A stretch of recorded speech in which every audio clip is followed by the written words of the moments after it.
Então, a gente vinha conversando sobre uma metodologia para a gente fazer o debate de hoje.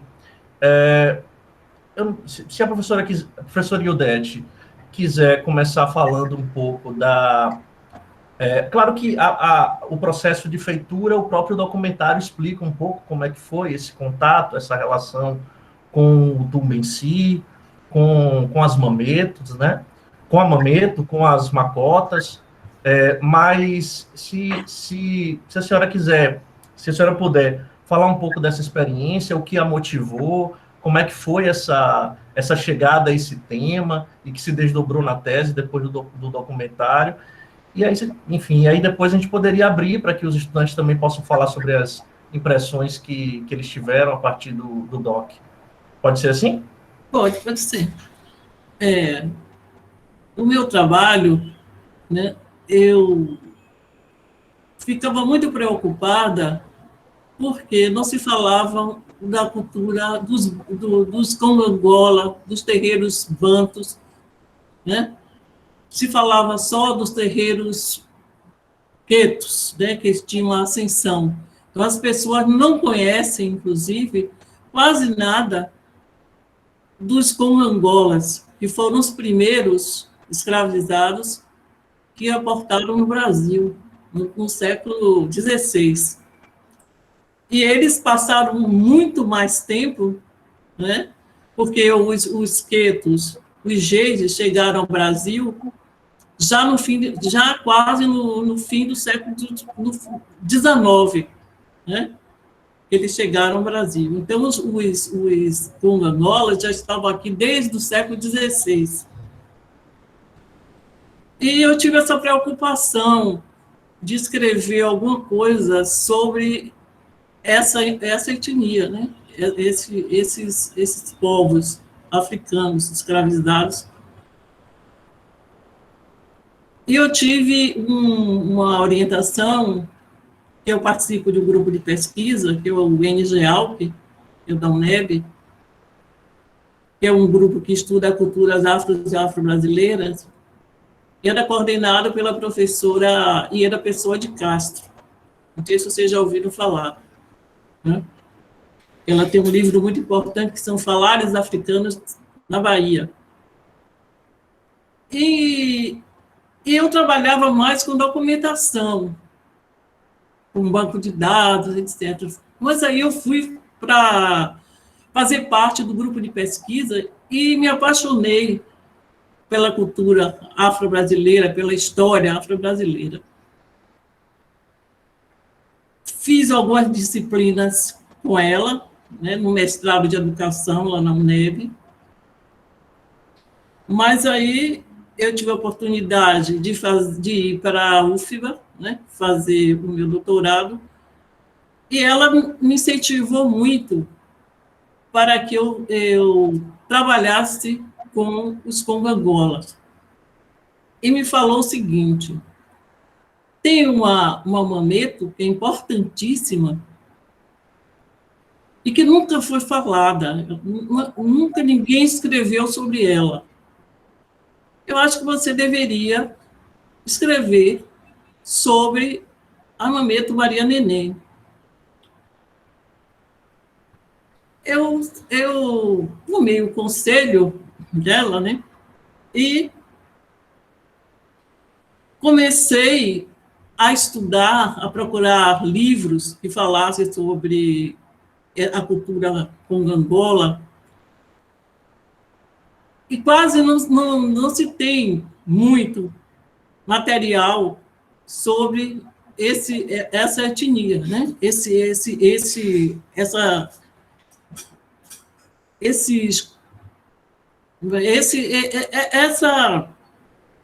não existe estudo sobre os Congo-Angolas no Brasil, né? São poucos. E aí eu fui fazer o meu trabalho. O meu trabalho foi o terreiro Tombenci, que era o terreiro de Maria Neném, era o terreiro Tombenci. E eu juntei o terreiro, trabalhar com o terreiro e trabalhar com o patrimônio afro-brasileiro e as tecnologias. Então, eu juntei o estudo né, do terreiro, dos congangolas, junto com o patrimônio afro-brasileiro, que o patrimônio afro-brasileiro agora está estudando a salvaguarda dos terreiros, e a tecnologia, porque, como eu estava fazendo um curso que é disseminação do conhecimento, eu então pensei, né, disse assim, não, eu vou fazer alguma coisa para disseminar esse conhecimento. Aí eu pensei em fazer o quê? Um museu digital, e depois, agora, eu fiz o documentário. Esse documentário que é o Caxper, Saberes e Fazeres.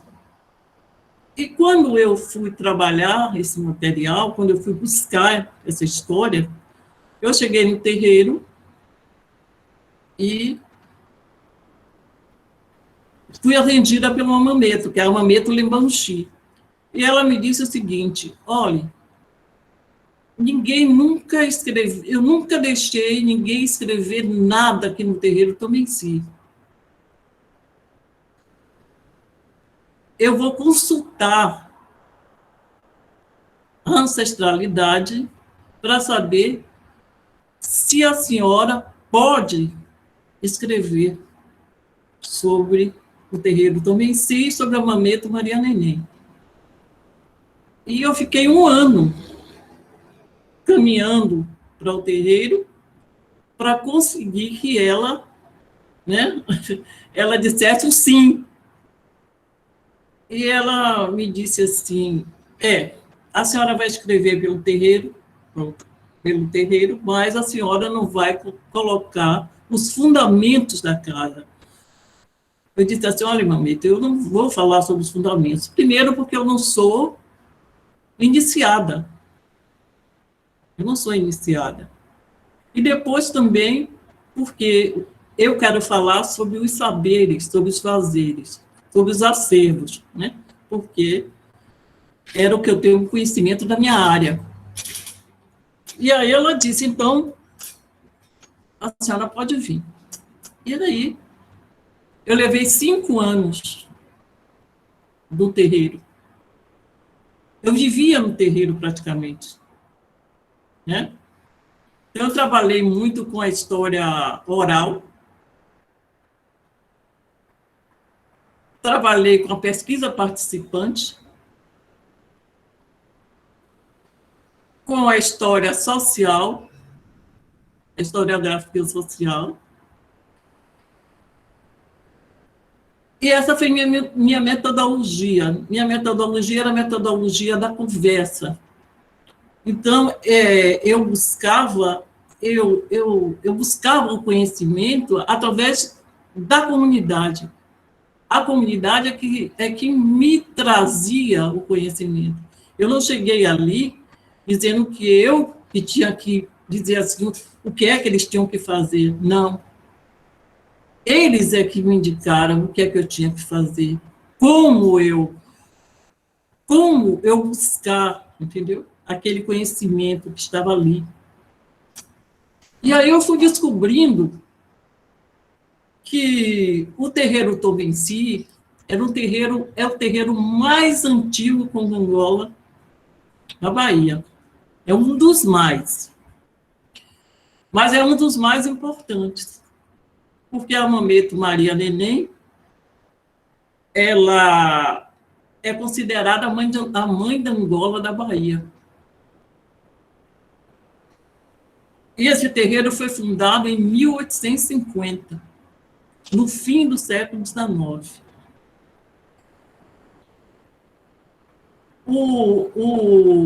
A pessoa que fez o santo de Maria Neném, né? Ele era um escravo, escravizado, porque ele não era mais escravizado. Ele foi um escravizado, mas ele já era um escravo livre. Da família Barro Reis. Ele se chamava Roberto Barro Reis, porque ele usava o pseudônimo da família, né? Que era que os donos, os senhores, colocavam o nome da sua família nos escravizados. E ela foi feita por esse Roberto Barros Reis, que ele era escravizado de Cabinda, Angola, Cabinda. E quando ele faleceu, ela foi que assumiu o terreiro. Ela foi uma das primeiras filhas de santo dele e que assumiu o terreiro. Ele morreu em 1919 e ela assumiu o terreiro. E ela era uma mulher empreendedora. Mas antes de falar sobre Maria Neném, depois eu volto, eu vou falar um pouco sobre o Quilombo Cabula. Né? O Beiru fazia parte do Quilombo, só que ele não se chamava Beiru. Toda aquela área ali se chamava Campo Seco. Né? E era uma mata virgem.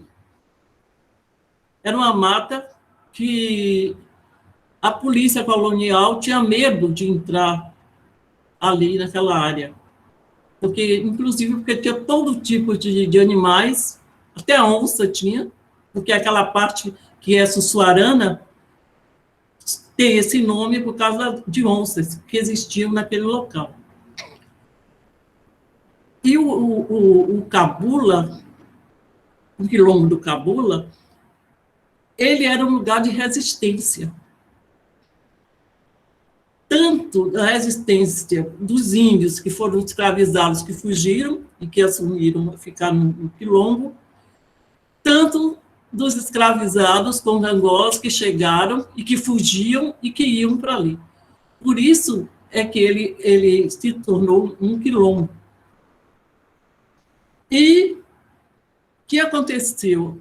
As primeiras manifestações religiosas aconteceram ali, naquele quilombo. Né? O Cabula tem esse nome justamente por causa de uma manifestação religiosa que é chamada de Cabula. Não sei se vocês já ouviram falar. Então, a Cabula era uma manifestação religiosa de resistência. Eles cultuavam os seus santos, as suas entidades, eles não tinham casas, eles cultuavam, eles armavam os seus altares na mata, porque, inclusive, eles eram perseguidos, né? A religiosidade afro-brasileira sempre foi muito perseguida, e até hoje, né? Como vocês veem aí, agora o que está acontecendo na atualidade. Então, eles faziam seus cultos da mata, mas assim que eles terminavam, eles armavam aquele altar e depois eles desmanchavam aquilo tudo como se não tivesse acontecido nada. Então, o Cabula era uma imensidão. O Cabula, a área toda do centro administrativo fazia parte do Quilombo Cabula. Aquela parte da UNEB que vai até ali a Barro Reis, no começo da Barro Reis, aquilo ali tudo era o Quilombo. E aí, com o passar do tempo, as pessoas foram perdendo as suas terras, né? Porque, com o passar do tempo, o governo arrendou toda aquela parte dali e transformou em moradias. Ali virou um quilombo urbano. Hoje em dia, o Cabula, ali aquela área toda, é um quilombo urbano. Né? Por que um quilombo urbano? Porque as pessoas que vivem ali ainda têm as atitudes, aqueles conhecimentos ainda estão ali, eles praticam ainda, e tem muitos terreiros ali naquela área. Acho que tem quase uns 200 terreiros tem ali, só ali naquela área ali do Cabula. O Cabula, agora, ele é constituído de 17 bairros, né? 17 bairros que são Beiru, Tancredo Neves, Sussuarana, Cabula 6, Cabula 4, aquela área, são muitos bairros. Savoeiro. Engomadeira. Pernambués, Ildete? Pernambués também, não? Pernambués? Pernambués. Tudo ali era um campo seco, era o quilombo. Até o centro administrativo, que foi depois, né, o governo tomou conta das terras, desativou, né, aquelas pessoas que estavam ali e transformou em bairros. E agora, na atualidade, há esse boom, né? Esse boom que existe no Cabula agora, que passou a ser um bairro de grandes construções, né? Que se tornou ali o Cabula. Então, eu queria falar com vocês assim, um pouco do Cabula, para eu voltar a falar de Maria Neném. Então, Maria Neném, ela tinha uma roça muito grande e ela era uma mulher empreendedora naquela época, porque ela plantava, né? E ela loteava, era latifúndio, uma latifundiária. Ela servia os lotes para as pessoas que estavam ali plantar, para ter seu alimento e para vender na feira. As pessoas viviam ali, saindo do quilombo, só tinha o transporte, era jegues ou cavalos. Não existia transporte, não existia luz. Ali não tinha luz. E eles saíam de lá, do Campo Seco, descia ali, onde hoje é o Cabula 6, para vender nas feiras em Itapuã, Rio Vermelho, naquele caminho feito de jegues, né? E, além disso, ela também tinha os fabricos de vassoura, fabrico de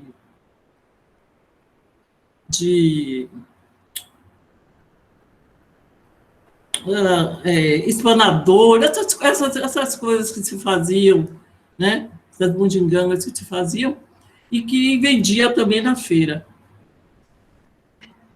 Além do mais, ela criou 21 filhos, eram dela.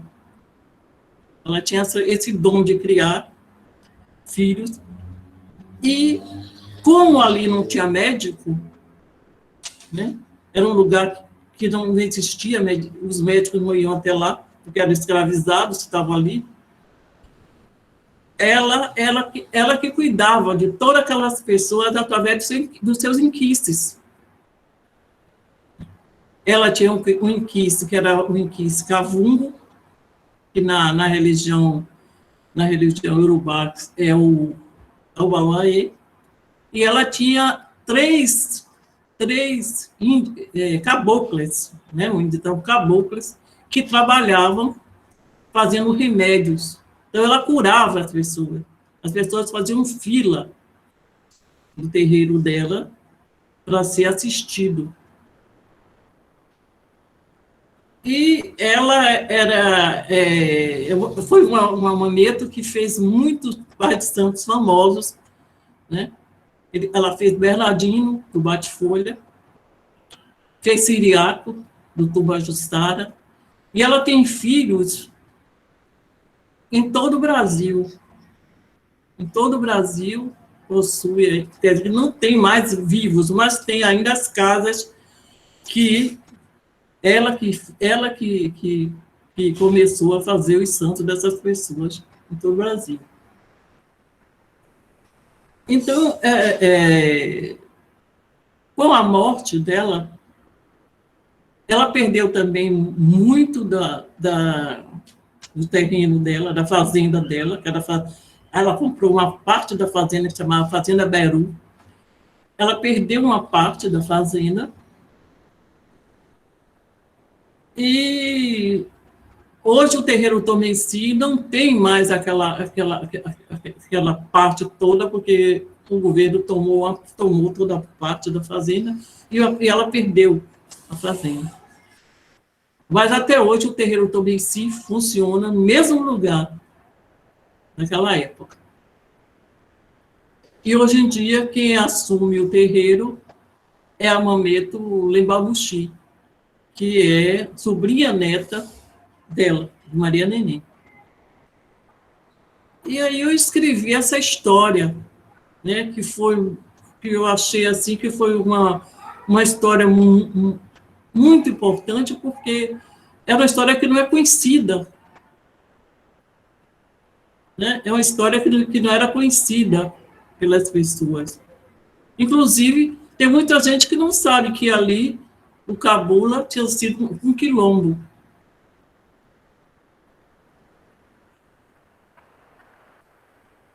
Aí eu comecei a trabalhar. Quando eu cheguei no terreiro, eu descobri que tinha um acervo muito grande, que era um acervo de Maria Neném.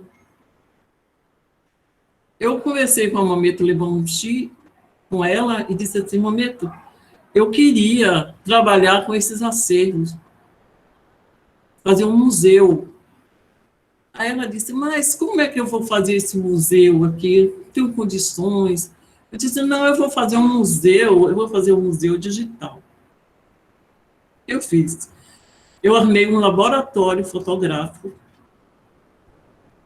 né, dentro do terreiro, e aí eu comecei a trabalhar com os acervos, a fotografar todos os acervos, e aí eu fiquei impressionada com a história dos inquices, né, que as pessoas não conhecem os inquices, só conhecem os orixás. E aí eu comprei manequins e vestia os manequins com os inquices, com as roupas dos inquices, e comecei a historiografar toda a vida daqueles inquices, né, as vestimentas, e eu sentava com a Mameto, sentava com ela, dizia: Mameto, vamos fazer hoje, vamos fazer tal inquice. Ela: tá bom.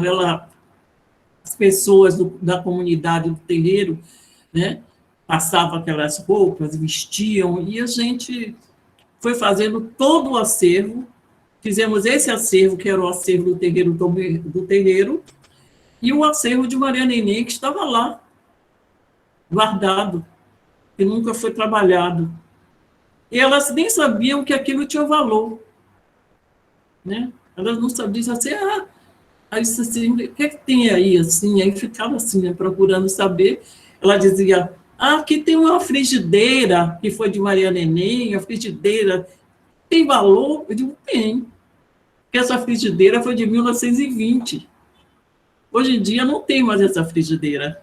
Essa frigideira não existe mais, né? Aí eu fui pegando todos os objetos, porque o objeto é uma forma de conhecimento, né? Quando você trabalha com objeto, você está historiografando aquele objeto, os objetos. Então, a função do museu é essa, é fazer que a cultura permaneça e seja disseminada, e mostrar a importância da cultura afro-brasileira que fica escondida, né? Os museus não tinham essa função, né? Os museus só falavam de quê? Era o Museu do Louvre, era um museu que falava só, né, do outro, mas não falava de nós. Então, eu me preocupei em fazer esse trabalho,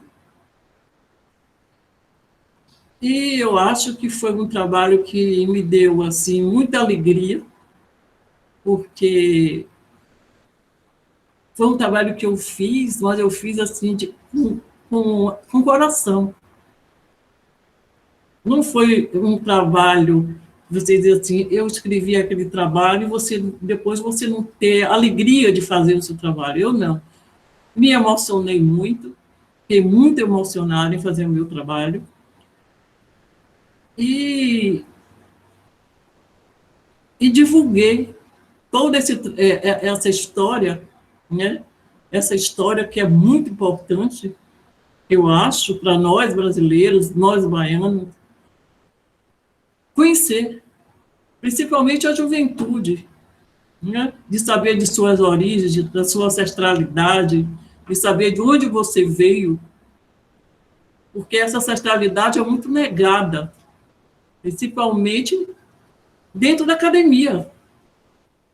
Na própria academia, essa ancestralidade nossa é muito negada.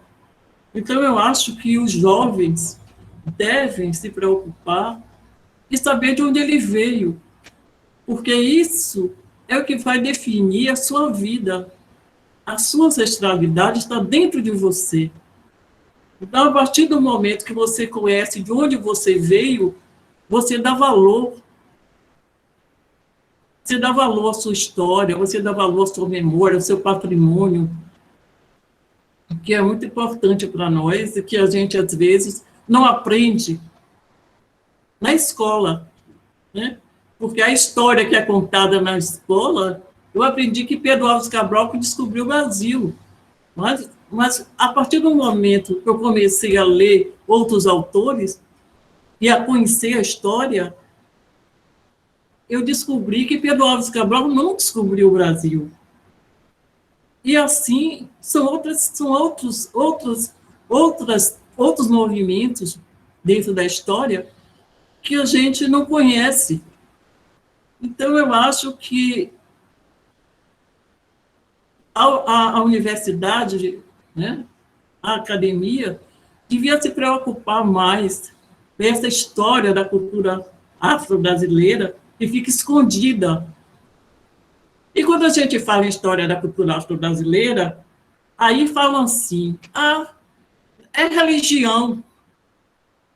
Só quer falar falar de candomblé. Mas aí a gente tem que ver o seguinte, nós temos um sangue que é africano, muito forte na nossa vida. E o africano, a vida dele é representada pela religiosidade. Ele não separa o homem africano da religião.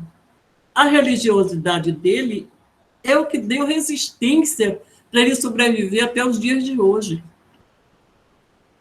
Então, quando você fala assim, quando você for estudar a história da cultura afro-brasileira, você tem que falar de religiosidade, sim, porque você não vai falar de africano sem falar de religiosidade. Por que é que nós, né, brasileiros, somos tão diferentes dos europeus? Por que será? Por que a nossa língua é diferente? Por que a gente não fala o português de Portugal? Vocês já pensaram isso? Nós não falamos o português de Portugal porque nós temos a influência das línguas africanas, que é o quibundo, o kikongo e o umbundo. Por isso que nós não falamos o português de Portugal. Nós somos colonizados pelos portugueses, mas não falamos a língua, não falamos o português de Portugal.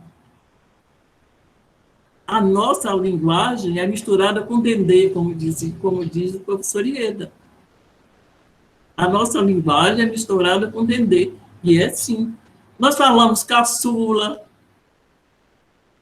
nós falamos canga, nós falamos tantas palavras que a gente fala, que é quimbundo, e a gente não sabe. Se vocês pegarem o livro Falares Africanos na Bahia, vocês vão ver o número de palavras que a gente fala que é africana e que ficou no nosso vocabulário. Por que a gente fala sempre por gestos? Por que a gente movimenta tanto o corpo?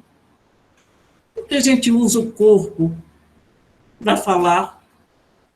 Porque nós somos, né?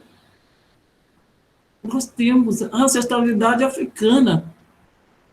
O africano,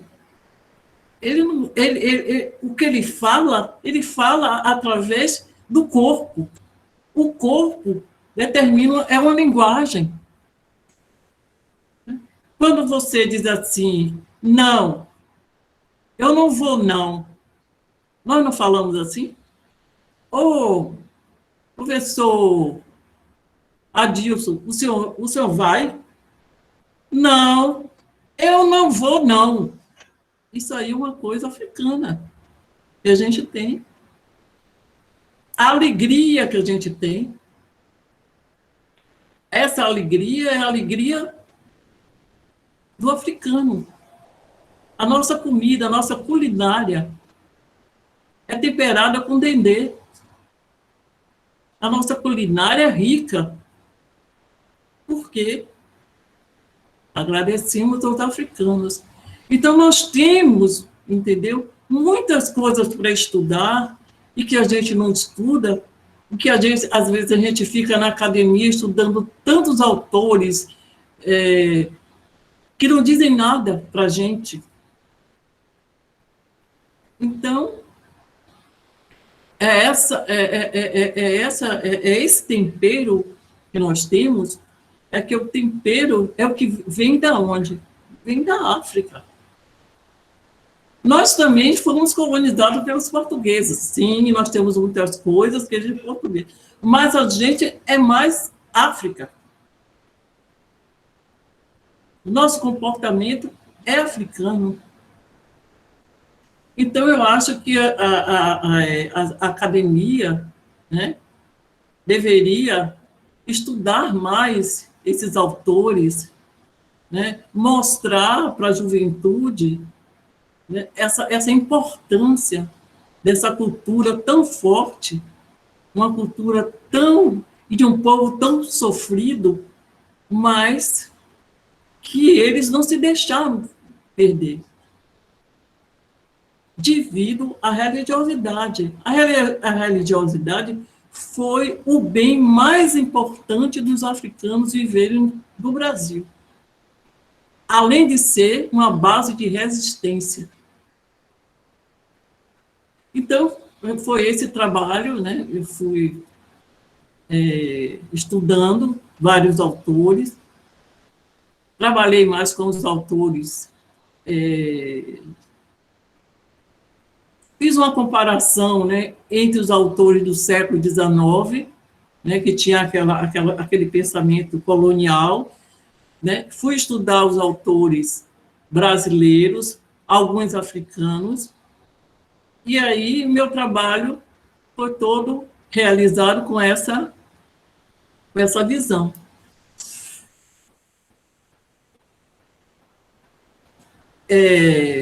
O documentário tem uma coisa muito interessante, né, que é uma tabela que tem escrito assim, Catispero. Aí diz assim, por que é que tem esse Catispero, saberes e fazeres? Primeiro porque o Catispero era uma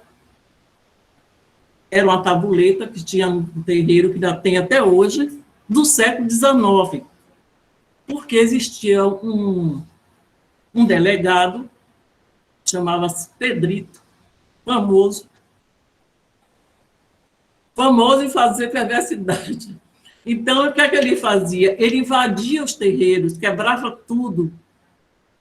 A maioria dos terreiros foram invadidos por Pedrito.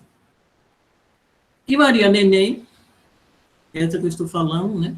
Uma mito Maria Neném, ela botou uma placa no terreiro dela, Cate espero, esperando o Pedrito. E disse assim, eu vou botar essa placa aqui, porque Pedrito nunca vai entrar no meu terreiro. E o que foi que aconteceu? Ele invadiu o Cantuá, invadiu o Afonjá, invadiu Procópio de Ogum, né? Todos são da época dela, mas não invadiu o terreiro dela. E no dia que ele pensou em invadir, ele se perdeu na mata. Ficou perdido. E aí, esse Catispero quer dizer isso. E eu peguei esse Catispero e dei uma outra visão, né? Um outro contexto.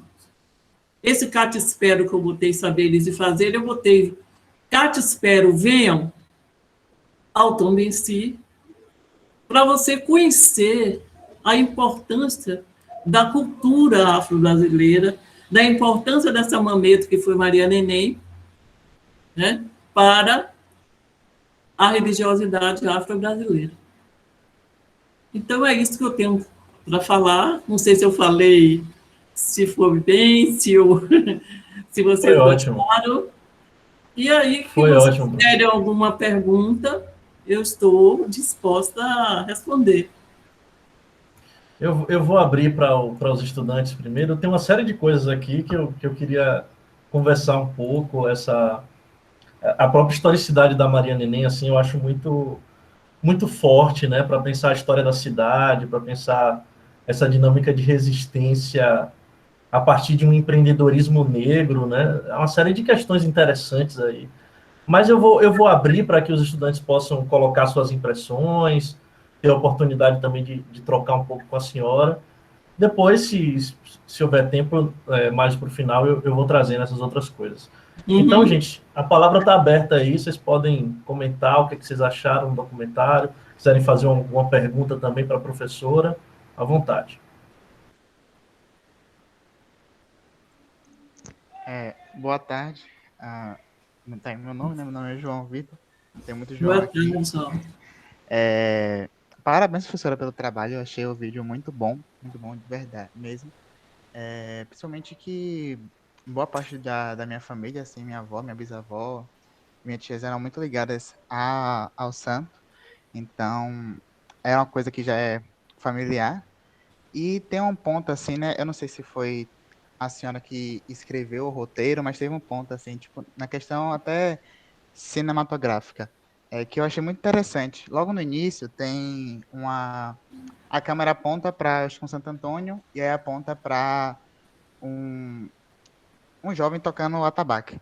E aí eu fiquei assim, falei, será que, tipo, essa é alguma relação com o sincretismo religioso, que é muito comum aqui, principalmente no Brasil? E eu falei, será que, tipo, foi alguma relação com isso ou foi só, tipo, um take assim mesmo? E aí eu achei bem interessante isso, né?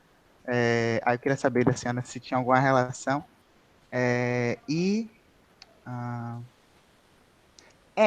Teve algumas coisas que eu fiquei um pouco na dúvida em relação à história, tipo, na moça que agora está, a senhora que está agora ministrando o terreiro, ela administrando, ela falou da genitora, depois falou da mãe, e aí eu não entendi se era a mesma pessoa, né? A senhora falou que ela é a tia-avó, mas aí ela usou o termo genitora, eu fiquei tipo, foi tipo mãe de santo dela, antes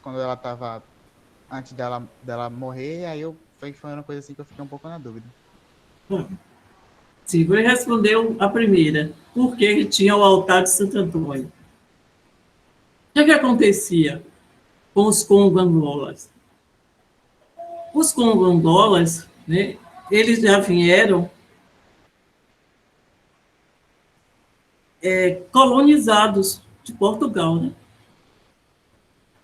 Portugal invadiu o Congo, vocês sabem, não sei se vocês já deram essa história. Então, eles já foram colonizados lá na África, os bantus. Quando eles vieram para o Brasil, eles já tinham essa relação, né, com a Igreja Católica. Mas isso não quer dizer que eles confundiam o estatuto da Igreja Católica com os inquices.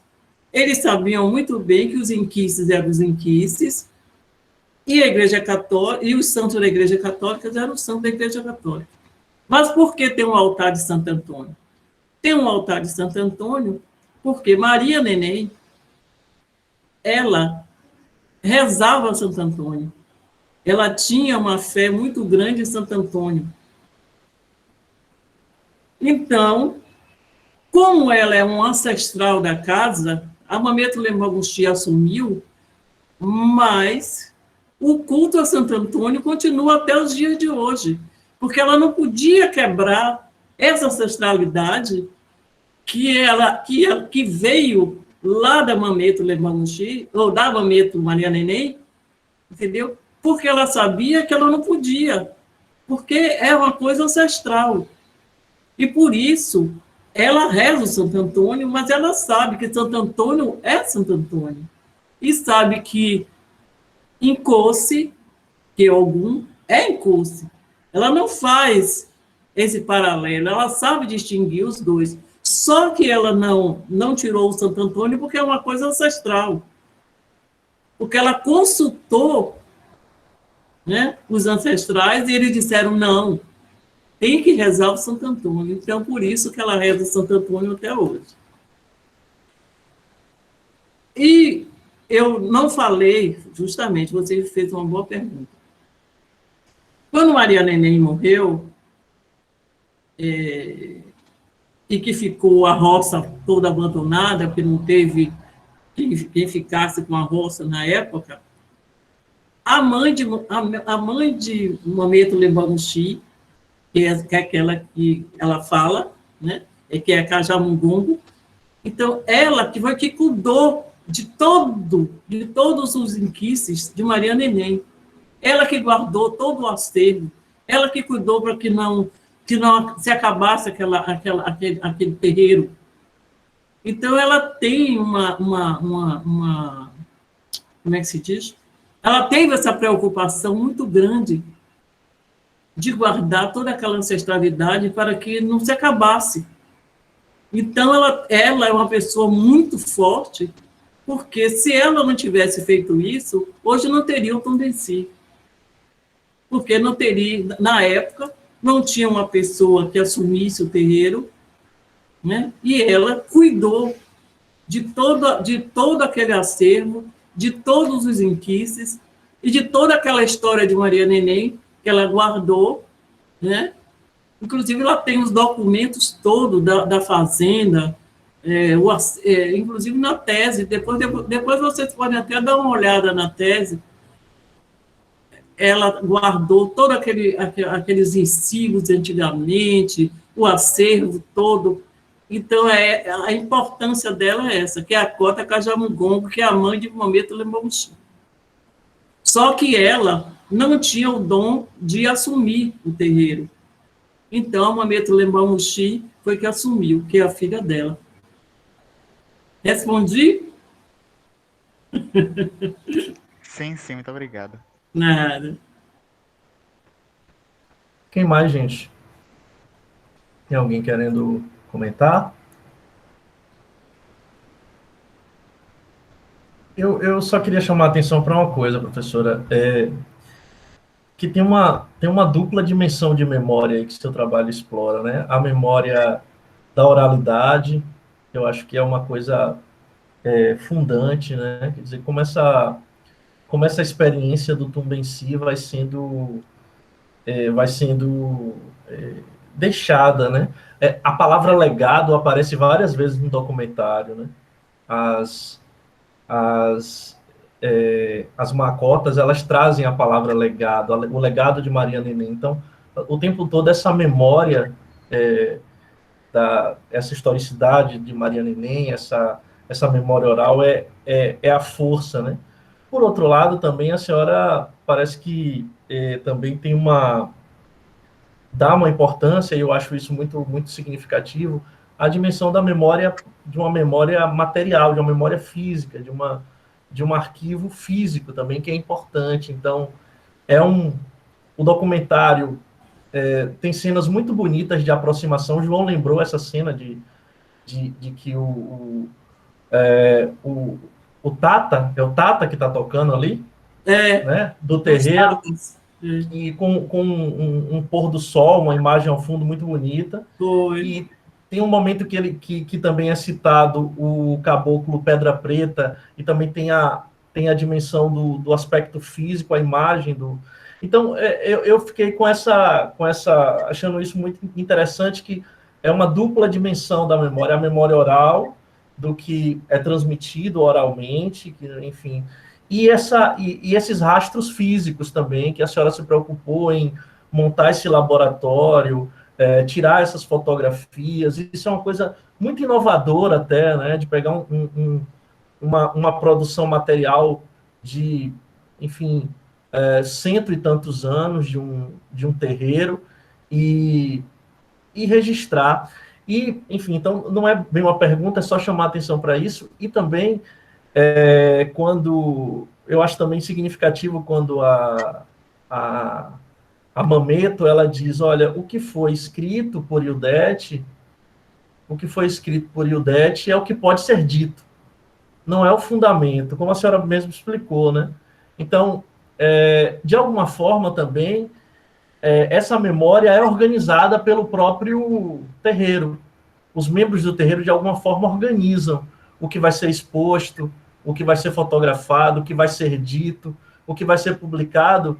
Então, eu acho esse conjunto todo demonstra muito respeito também à dimensão do segredo, que é fundante, né, no candomblé com Gangola. Então, a senhora fez uma pesquisa que não relativizou isso, não se sobrepôs a essa perspectiva, que é o elemento de sobrevivência, né, da própria religiosidade afro-brasileira, que é essa dimensão do segredo.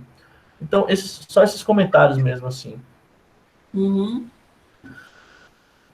João Araújo, Tem uma perdão. parte que eu não falei, que foi do levantamento da etnobotânico, né, que tem do terreiro. Eu esqueci de falar. Que são, a Mameto Lemonti não tem uma área muito grande, mas ali você encontra várias folhas, né? Que dali ela faz o caboclo dela, que é o caboclo de Mameto Lemonti é o caboclo Pedra Preta, que é um caboclo que também tem uma visão, eu acho, o caboclo Pedra Preta, ele é antigo e é novo ao mesmo tempo. Ele tem uma visão extraordinária, porque tem muita coisa que foi ele que me falou da época de como era ali o caboclo, o quilombo. Ele que me sentou e me conversou. E disse assim, o quilombo era assim, tinha água aqui, tinha um rio que passava um rio ali no Cabula. Tudo isso foi contado por ele. Porque alguns mais velhos, por exemplo, ali no terreiro só tem uma pessoa que é mais antiga, que foi criada por Maria Neném, que ela fala, inclusive, no documentário. E aí, mas muitas coisas, as pessoas não tinham conhecimento, porque Maria Neném nasceu lá em 1900, morreu em 1945, 1919, né? Muita gente ali não era nem nascida ainda. Então, ele que comentava, e ele até hoje ele trabalha lá no terreiro, ele é um caboclo da Mameto Lemonti, e ele trabalha fazendo remédios de cura para as pessoas. Ele já curou muitas pessoas de problemas de cabeça, pessoas que tinham problemas graves e foram curados com as folhas. Então, além disso, eu ainda fiz esse levantamento etnobotânico que tinha no terreiro. Bacana. João Vitor Araújo quer fazer uma pergunta. Eu gostei muito do seu documentário, né? Eu achei ele muito interessante. Inclusive, eu achei até que curto, porque quando a gente tá gostando assim, que tá chegando, a gente fica com aquele gostinho de quero mais, sabe? Já acabou, tá? Mas eu tenho uma dúvida mesmo acerca um artigo que o professor Bruno ele disponibilizou pra gente, Terreiro Tumbeci e as plantas que curam. Que escreveu. Eu tenho uma dúvida acerca dele, porque a senhora traz que a religião, ela tem 3 vértices. No caso, dentro do terreiro do candomblé, tem a hierarquia, o contexto social e a disputa pelo poder. Eu queria que a senhora falasse melhor um pouquinho sobre isso relativo no terreiro de candomblé, que acho que para mim não ficou tão claro. Sim. A hierarquia é porque dentro do terreiro tem aquela pessoa que foi escolhida para cuidar de todos, né? Cuidar daqueles todos que estão em volta. A hierarquia é porque tem vários cargos dentro do terreiro, né? Cada um é responsável por um ato dentro do terreiro. Essa hierarquia as pessoas não podem quebrar, principalmente a hierarquia de respeitar os mais velhos, né? Ali,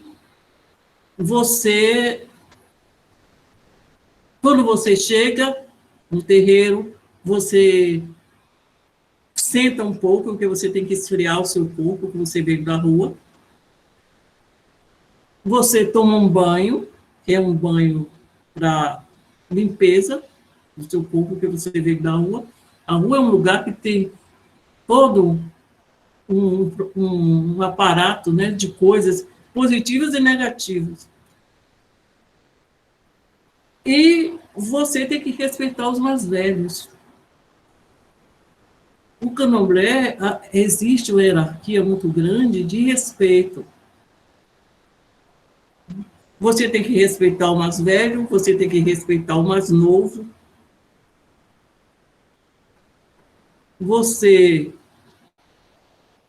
Tudo que você faz no terreiro, você tem que rezar. Se você for se alimentar, quando você vai comer, você primeiro reza e oferece aquela comida para a sua comunidade, né? E dizendo que você vai comer aquilo e agradece, né?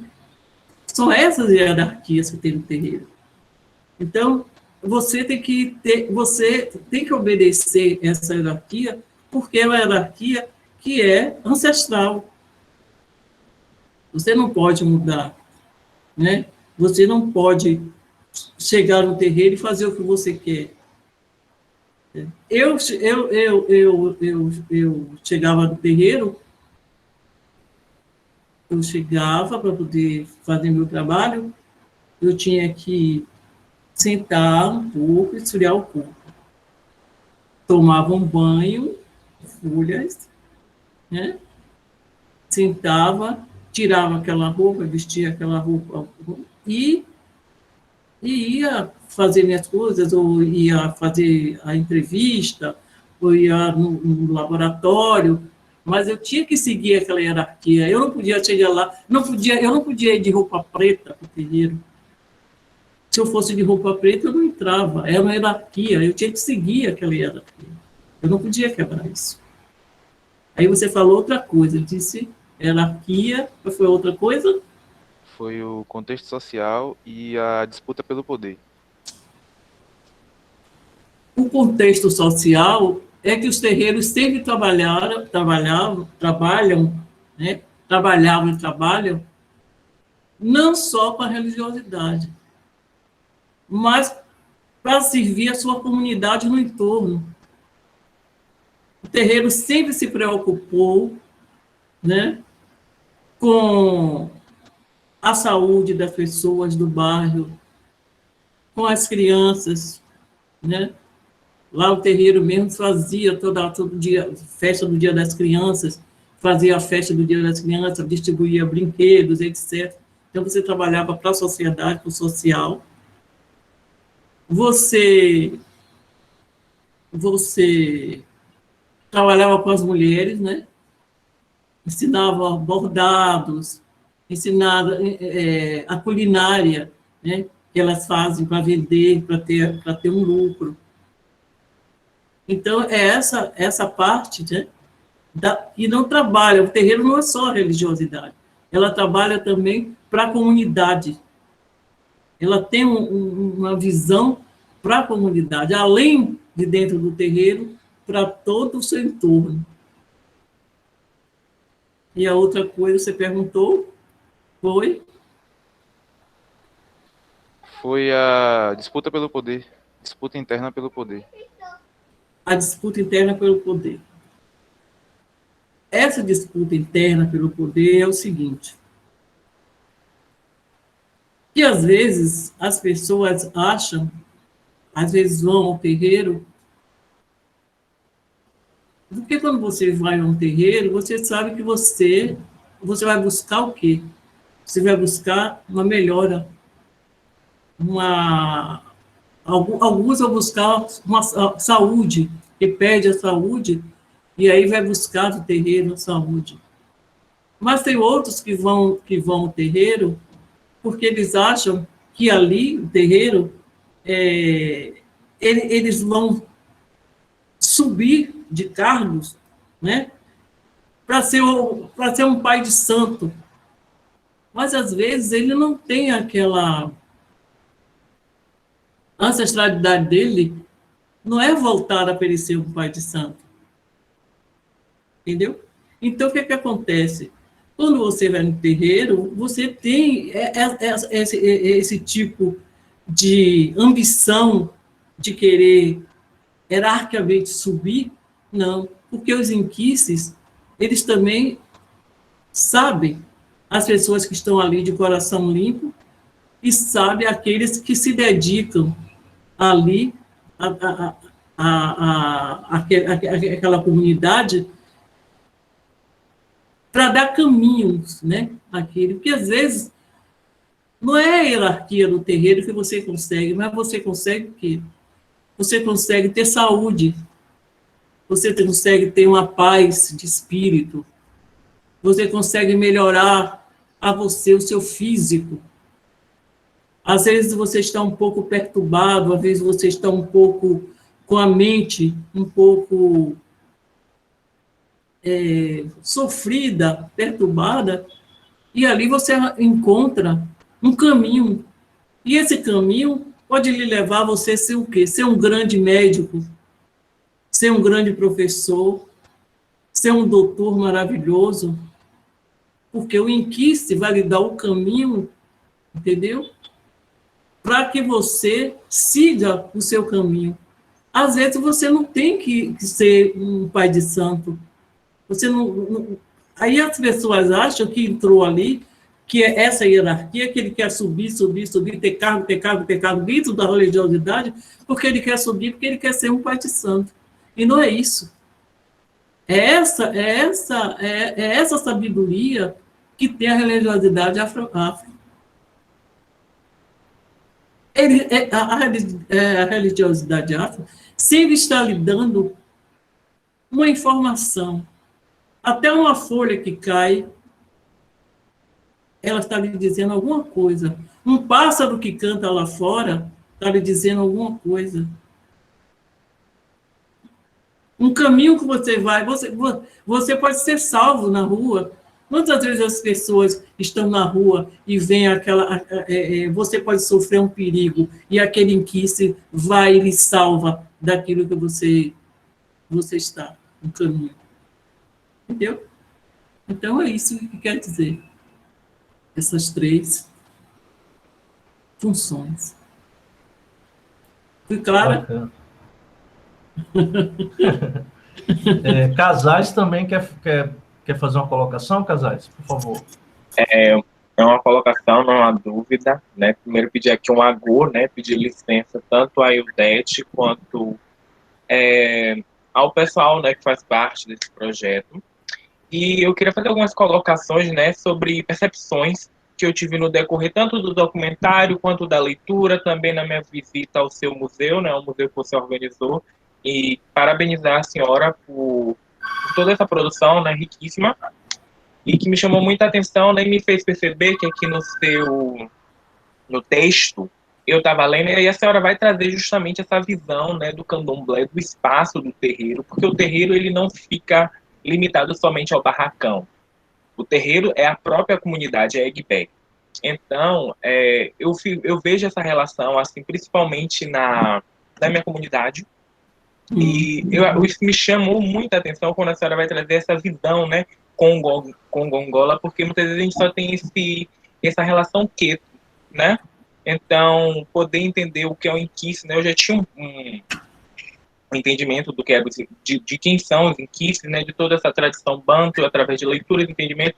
E uma coisa que me chama muita atenção, dona Ildete, dona não, né? Professora, acho que a senhora foi, é essa relação do cruzamento, né? Uma coisa que eu não gosto de puxar essa questão do cruzo, mas do encruzilhamento, porque eu frequento, né, uma comunidade de terreiro daqui da cidade onde eu moro, em que surge algo muito interessante para mim, que é uma relação queto com gongola, porque é um terreiro de queto, mas ao mesmo tempo que você vê um culto a caboclo, você vê um culto a marujo, você vê um inquice tempo chegar e o toque dos atabaques ser dentro desse próprio ambiente com gongola, tá entendendo? Então, ao mesmo tempo que tem é um terreiro de nação queto, ele tem essa manifestação, essa presença com o gongola, né? Quando você vê o inquice tempo dançar, porque tempo é o inquice, tempo não é orixá. Então, acho isso muito importante, né? Inclusive, né, tempo, eu nasci no dia de tempo, né? Mas sou uma pessoa de Oxalá. Então, acho que me possibilitou muito a trazer essa visão, né, de o quanto o terreiro ele é para além do barracão. Ele constrói uma filosofia. O candomblé ele é uma filosofia, né? O candomblé, eu digo assim que o candomblé ele é uma filosofia que vai mostrar que é uma filosofia de tempo. Tudo tem seu tempo, né? A folha só cai no tempo certo. Então, até para esses processos de hierarquização, há um tempo. Há um tempo para tudo. E, ao mesmo tempo, é uma filosofia, né, pegando um gancho do que Bruno já falou, é uma filosofia do segredo, porque achei de grande importância e relevância a gente levar em consideração a fala da Mameto sobre essa questão de hoje em dia a gente vê algumas casas, né, ficando muito encantados com essas câmeras, toda essa atenção voltada e acabando trazendo esses fundamentos. E eu acho importante a senhora reafirmar isso, né? Que a senhora, sua pesquisa sobre os saberes e os fazeres do candomblé. Porque o candomblé não se constitui enquanto somente o saber, mas também o fazer, o modo de preparo, a forma que tudo se encaminha. Então, quando ela vai dizer que ela não vai se cantar por essas câmeras, porque ela vai te explicar o processo, a história do Tumbenci. Mas não em si o fundamento dele, porque esse fundamento ele está restrito àquela comunidade. Tá entendendo? Ele está restrito àquele ambiente porque aquilo, além da história, aquilo faz parte, algo de dentro do terreiro, algo que tem que, devido até ao próprio processo, a ancestralidade, né, ela vai restringir isso para o mundo, né? Achei muito importante a fala de João, né, quando ele vai trazer, perguntar se aqui na hora que estavam batendo os atabaques, né, os tatos estavam tocando, se era um toque para encosto, né, e a gente vai, devido a algumas leituras, a gente percebe que dentro da tradição congongola, só existem três toques. Não, se eu estiver errado, a senhora pode até me corrigir, assim, que é o barravento, o congo e o cabula.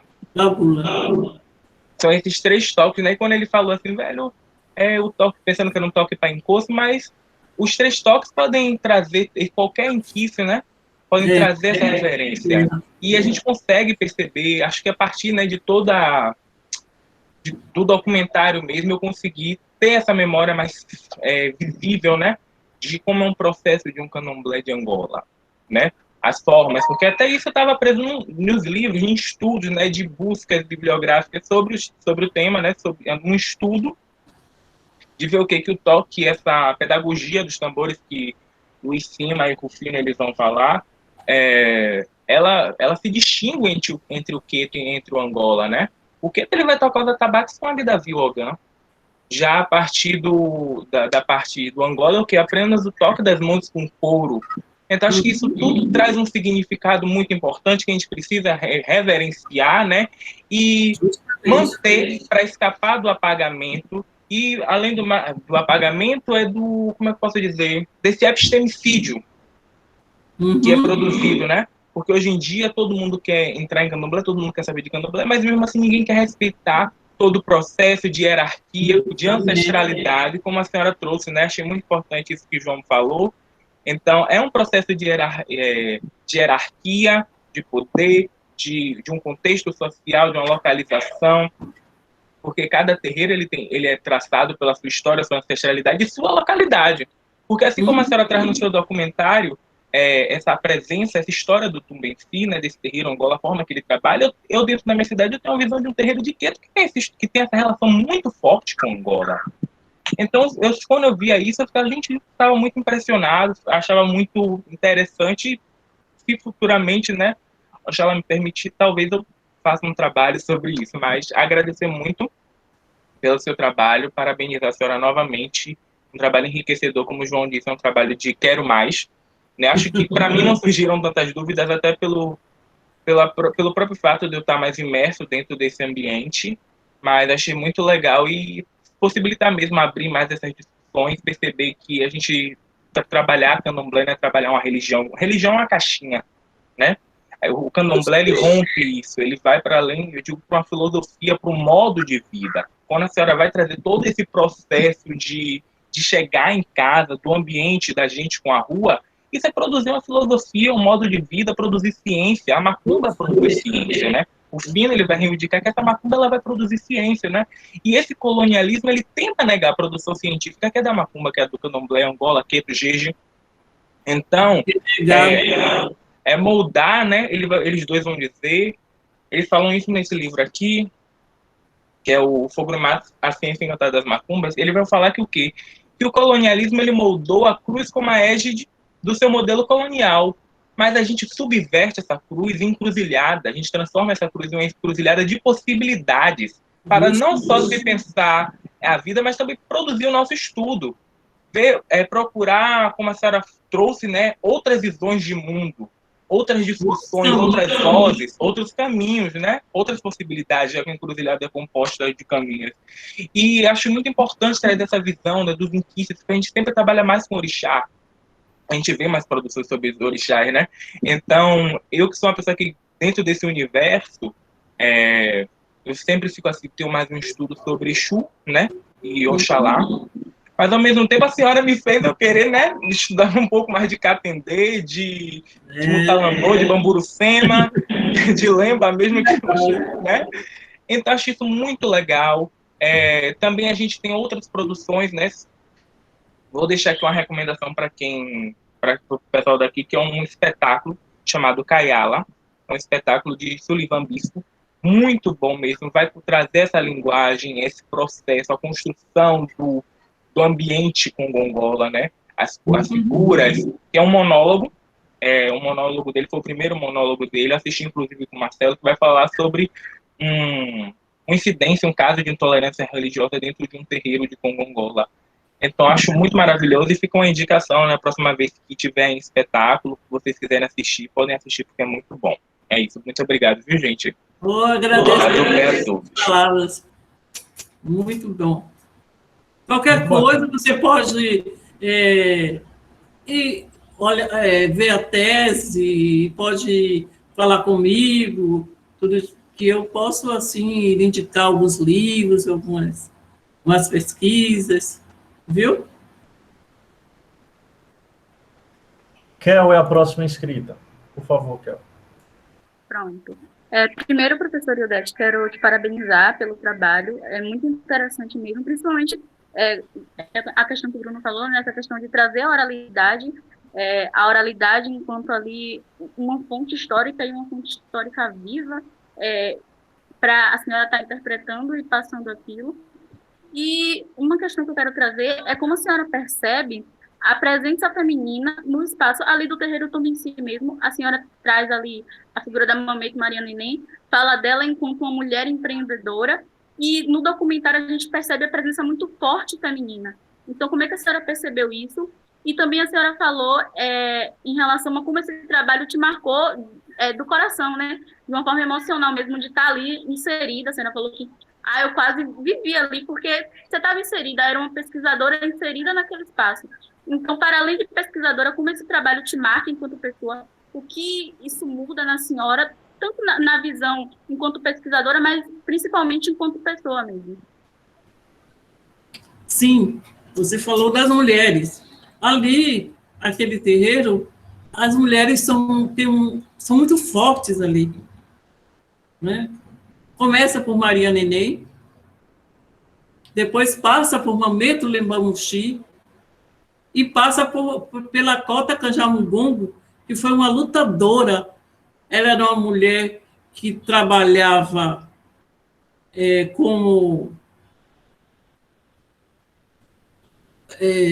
ela trabalhava como passadeira, né, em casa de família, mas ela também vendia na feira São Miguel, né, para sustentar os filhos, para cuidar daqueles inquistos que ficaram ali, que não tinham possibilidade dela cuidar, mas ela fazia o que ela podia, né? Tinha aquele amor, aquela dedicação, trabalhou muito, lutou muito. E depois a Mameto Lembamuxi, que também é uma mulher forte, uma mulher que sofreu muito, porque não foi entendida pelo marido, porque ela, por ser uma mameto, ele não entendia, né? E ela sofreu muito que ele não era um bom marido para ela, e ela disse assim, então você vai embora, eu sustento meus filhos, né? Ela tem 2 filhos, e ela fazia acaçais, fazia 300, 500 acaçais, para vender na feira de Água do Menino, na barraca de Seu Caboclo. Era um senhor que tinha uma barraca muito grande na Água do Menino, e que ela sustentou os filhos dela com o trabalho dela de fazer a caçar, né, para vender na feira. Era 1000 acaçais, dos 800 acaçais que ela fazia.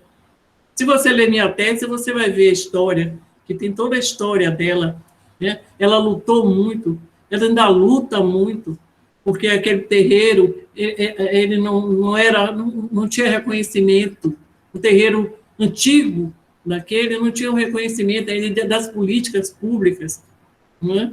E quando eu cheguei lá para fazer o trabalho, eu verifiquei isso, ela ainda pagava IPTU, eu fui à prefeitura, para ela não pagar mais IPTU. Eu sempre estava fazendo alguma coisa, fazendo um projeto para que as pessoas do terreiro tivessem, né, um ganho, né? E ela era uma pessoa dedicadíssima, porque é ela que costura todas as roupas, aquelas roupas dos inquices são costuradas todas dentro do terreiro, né? As macotas têm uma dedicação imensa de cuidar, de todas as mulheres ali, elas têm uma função dentro do terreiro, mas elas trabalham, né? Elas trabalham, quando elas não trabalham em venda, mas trabalham em casa de família, outras têm atividade, depende, né, do grau das pessoas que estão ali dentro. Então, aquela comunidade ali é toda de mulheres fortes, mulheres empreendedoras, mulheres que lutaram muito, né, para criar seus filhos, para dar o melhor. Então, eu acho que esse respeito a essas mulheres é muito importante. Essas mulheres deveriam, né, eu acho que as mulheres dos terreiros, elas deveriam ter mais um amparo das políticas públicas, entendeu? Teria que ter mais programas de assistência social para elas. porque tem algumas, às vezes, que trabalham a vida toda no terreiro e depois que envelhece, como ficam?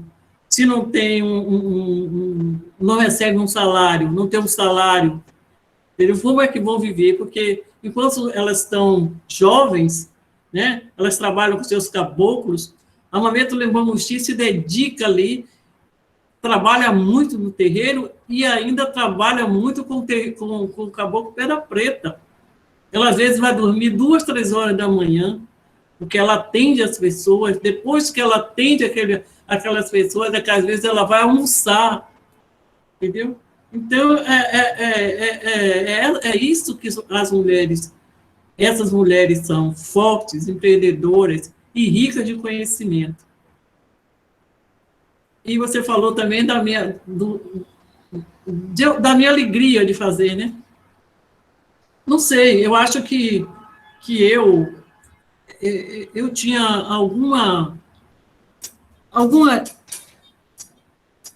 eu tinha alguma dívida de fazer alguma coisa para um terreiro.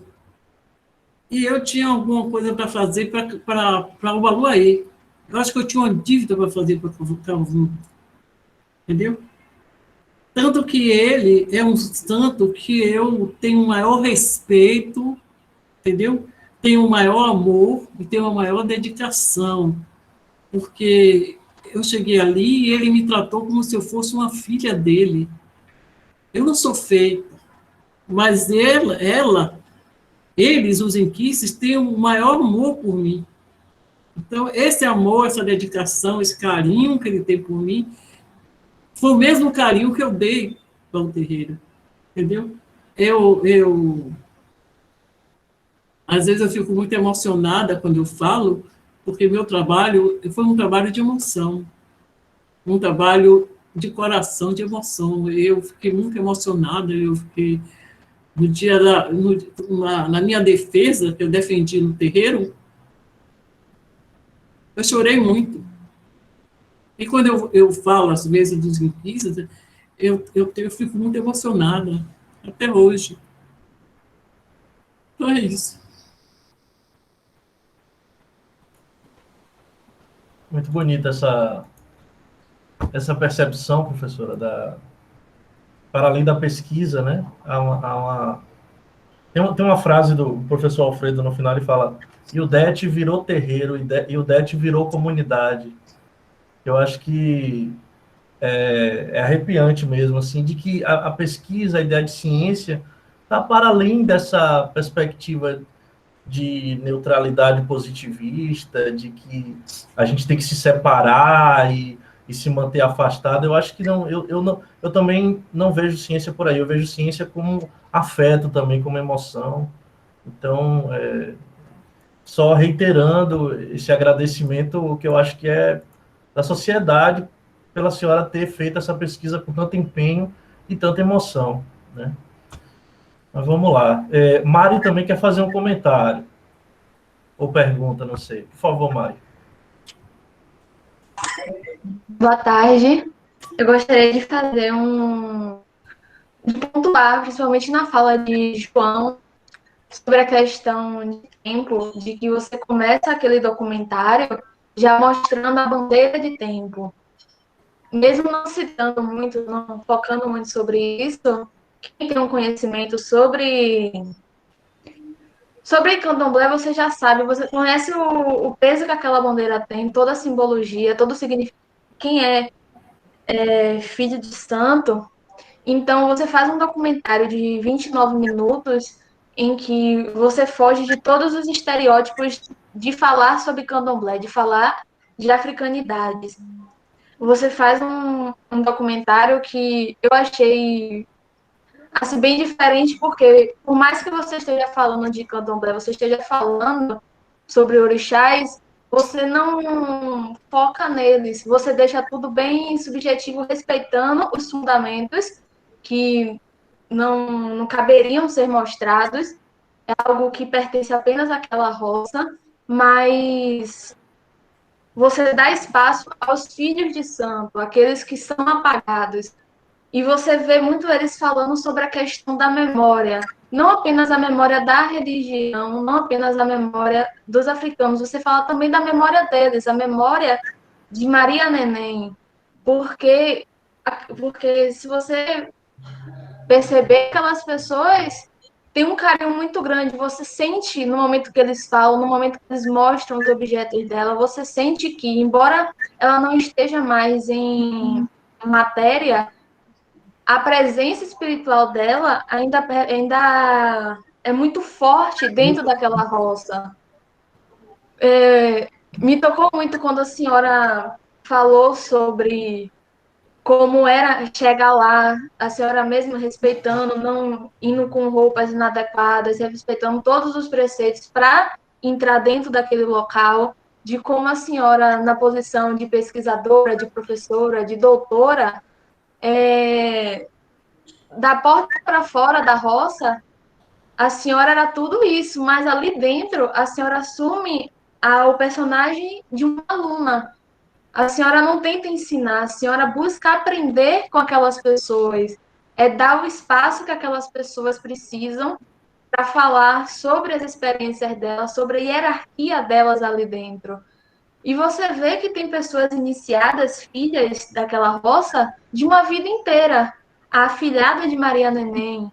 Então, são pessoas que dedicam a sua vida àquela roça, que vivem o candomblé, não apenas praticam. Então, no momento que esse espaço é dado para que essas pessoas possam contar a sua história, de se posicionarem, de darem espaço até mesmo a Maria Neném, que já não está mais aqui, é fazer um resgate não apenas dos orixás, mas você fazer um resgate de toda uma história. No momento que você mostra aquela visão, acho que foi de um drone da área do Cabula, você não está apenas mostrando as casas, você não está apenas mostrando as pessoas. Você está mostrando que tudo aquilo ali, embora muitos neguem, mas não faz mais parte. Faz parte sim, tudo aquilo ali faz parte de um único contexto, de um mesmo contexto. E você dar espaço a isso é algo muito significativo. Realmente, esse trabalho foi um trabalho muito, muito interessante, muito bom, mas eu agradeço também muito a equipe, né, de produção que produziu o documentário, que é uma equipe só de mulheres, a maioria, jovens. Muitas delas moram ali e não sabiam da existência do terreiro Tombenci, você acredita?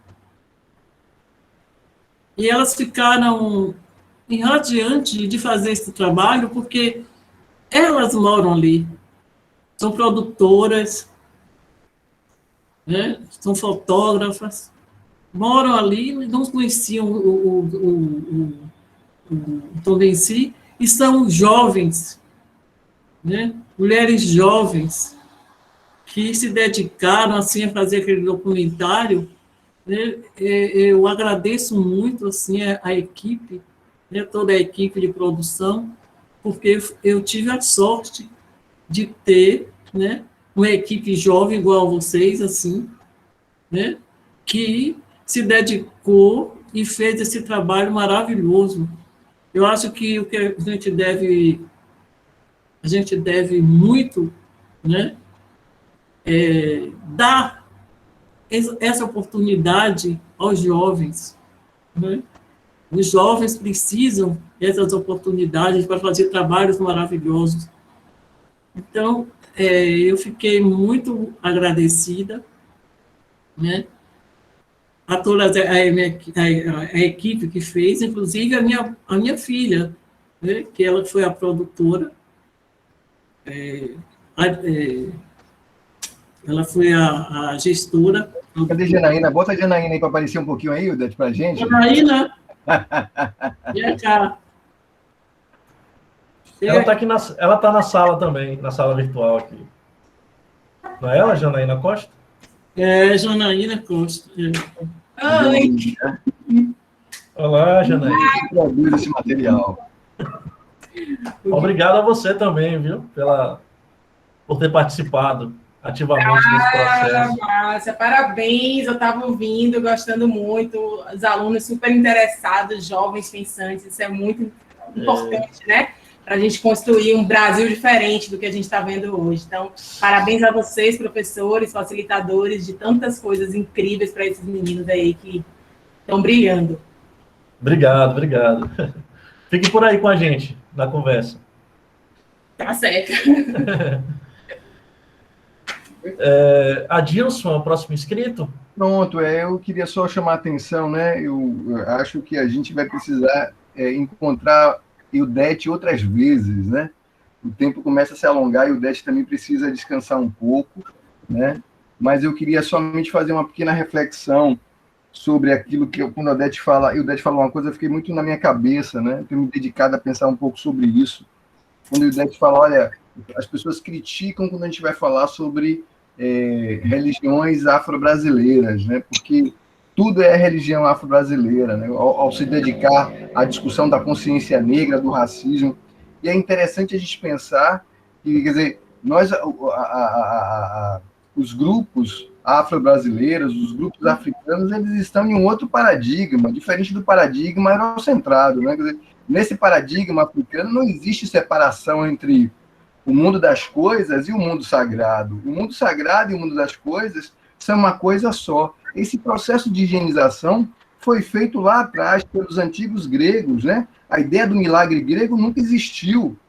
A filosofia é uma produção africana egípcia, né? Do qual os gregos bebem, higienizam, separam o mundo sagrado do mundo das coisas, né? E a gente ganha esse legado, né? Eu acho que eu indicaria aqui uma obra, O Legado Roubado, né? Está disponível na internet, de George James, né? Então se dedica um pouco a pensar isso, quer dizer, pensar essas dimensões que nós estamos operando e discutindo aqui agora com a professora Odete, da qual ela nos dá essa possibilidade, é operar dentro de um outro paradigma, é um paradigma que não é possível dentro desse modelo eurocentrado, colonial, como o João diz, quer dizer, esse modelo nos mata. Nesse modelo nós não vencemos, porque neles nós já estamos mortos. Então eu acho que é uma coisa importante de ser pensada. E queria lançar uma questão para o Det, se der tempo, Det, mas você também pode me responder de forma sintética, ou pelo menos é uma coisa que eu vi no seu trabalho, que eu achei muito interessante, que é a ideia da pesquisa dentro do tempo sagrado. Veja, no seu propósito de trabalho de pesquisa, em nenhum momento a perspectiva foi colonizadora, porque até o próprio tempo da pesquisa foi instituído pelo sagrado, e não pelo pesquisador, né? Quer dizer, foi o sagrado que lhe autorizou quando você deveria começar a pesquisar. A ciência não foi hegemônica, ela não foi privilegiada, né? Lá nesse terreno onde você pesquisou, a pesquisa ficou sob a órbita do sagrado. E eu acho que é isso, talvez, que Mariana se aproximou aqui no sentido de falar disso, quer dizer, esse protagonismo que você ofereceu àqueles que você se propunham a dialogar, a refletir e a produzir pesquisa com eles, né? Eu acho que a beleza do seu trabalho está aí. Você falou que no começo, né, do meu trabalho que eu pedi, tudo, mas não foi só no começo. Todas as vezes que eu ia tomar uma atitude para fazer um trabalho no terreiro, eu consultava seu Pedra Preta. Ele é que dizia a mim, sim, você pode fazer. Ou senão ele dizia a mim, não, isso não pode. Então, não foi só no começo do trabalho, foi com todo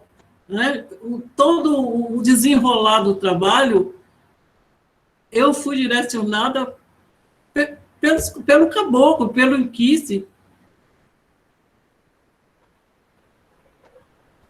Se ele dizia assim para mim, olha, nós estamos fazendo aqui essa homenagem aqui, só que você não pode filmar. Você não pode colocar isso na tese. Eu disse, sim, seu Perafita. O senhor está dizendo que eu não posso botar na tese, eu não vou colocar. Então, eu fui orientada o tempo todo. Não foi só no começo. Foi sempre. E ele sempre me orientou, me dizendo, isso você pode colocar, isso você não pode, isso você tem que vir por aqui, isso você... Inclusive, ele tinha uma coisa engraçada que ele dizia, não quer dizer que você vai botar minha careta, vai botar minhas caretas aí nesse trabalho? Que ele dizia careta, né? A fotografia ele chamava de careta. Vai botar essa minha careta aí no seu trabalho? Eu disse assim, não, se eu vou botar a careta do senhor, se o senhor disser que eu posso botar a sua careta. E se eu disser que eu não posso, eu não vou botar. Que bom, Odete. Sim. Bruno? Pois bem, gente, assim, a conversa tá ótima, tá linda, mas a gente precisa ir encaminhando um pouco aqui para o fechamento, até para não abusar da boa vontade da professora Ildete, e também pelo adiantar. Passou muito rápido, porque são questões muito fortes, muito interessantes, e que o tempo parece assumir um lugar a outro, né? O tempo passa muito rápido. Então, eu abri aqui no chat para ver se mais alguém quer colocar alguma coisa, quer comentar alguma coisa do documentário ou do artigo, ou quer fazer mais alguma pergunta, mas me parece que, pelo menos para esse momento, não apareceu mais nenhuma fala. Então, professor Ildete, o que nos resta é agradecer de novo, sempre, não só pela vinda aqui, né, que é uma atitude generosa enfim, uma sexta-feira, que é um dia forte também, né? João falou aí da sexta, que é de Oxalá, então... Dia de lembra. Então, assim, agradecer mesmo essa generosidade, agradecer pelo trabalho, de novo, eu acho que é uma contribuição importante. Há uma série de camadas aqui que são possíveis de refletir, de explorar a partir do trabalho da senhora, pensar a cidade, pensar uma historicidade que é invisibilizada, que é desses loteamentos, dessa força tem alguns historiadores que falam de um campo negro, né? Desses quilombos urbanos. Então, tem uma série de questões, eu acho que a conversa meio que só começa aqui, né? Eu acho que se desdobra. Ao longo do papo, o Adilson disponibilizou aqui no chat o link para a tese da senhora, então os estudantes já têm aqui acesso também. Agradecer também as referências de todos, as sugestões, e volte sempre. Se a senhora puder, em algum outro momento, estar conosco, a gente não vai fazer cerimônia para convidar de novo. Eu é que agradeço, fiquei muito, lisonjeada de participar e espero, breve estar de novo aqui com vocês. Se vocês me chamarem, eu voltarei e nós vamos conversar bastante sobre a cultura, sobre os terreiros, sobre os quilombos, sobre a nossa vida, a nossa vida ancestral, e é isso. Eu fico muito agradecida. Adilson? Pronto, eu queria somente agradecer, a todos que se fizeram presentes, João, Mariana, Késia, os Joões, Jean, Marcelo, Maria Eduarda, Mariana, Raiele, eu acho que não faltou ninguém aqui, e ao Bruno, à professora Ildete, Késia, pelo trabalho, pelo encontro, uma sexta-feira à tarde, às 17h48, nós estamos aqui produzindo conhecimento, refletindo sobre ele, e um conhecimento com beleza, com uma outra estética, com uma outra lógica. Para mim, a sexta-feira só podia ser sexta-feira de Oxalá, sexta-feira de Lemba mesmo, não podia ser de nenhuma outra força. Então, agradecer a todos pela presença e por dividir esse espaço tão gostoso aqui, viu? E parabenizar os estudantes também pelas colocações maravilhosas. Muito bons, muito bons. Espero que eles vão por esse caminho, Isso. Acesso à cultura. Nós que somos educadores, a gente olha isso assim com... Dá um quentinho no coração, uma esperança, como a Janaína falou também. Aliás, agradecer a Janaína de novo. Janaína. Então, assim, eu acho que foi uma tarde também muito bonita, por causa também dessas contribuições, além de um trabalho maravilhoso que foi apresentado, contribuições também sensacionais que vocês fizeram, como sempre, o que nos dá muito orgulho e muita alegria. Então, gente, fiquem bem, com saúde. A gente vai divulgar os próximos... Ainda não temos uma próxima data para o Quinta Crítica. Esse projeto que, como eu disse, para quem chegou depois já tem 1 ano, vai completar 1 ano, logo, logo. Mas a gente divulgará as próximas atividades para todos que quiserem, puderem participar. Tá certo? Tá bom, muito obrigada. Tchau, tchau, gente. Tchau, gente. Tchau, gente. Muito obrigado. Obrigado. Tchau. Tchau, tchau. Tchau, tchau.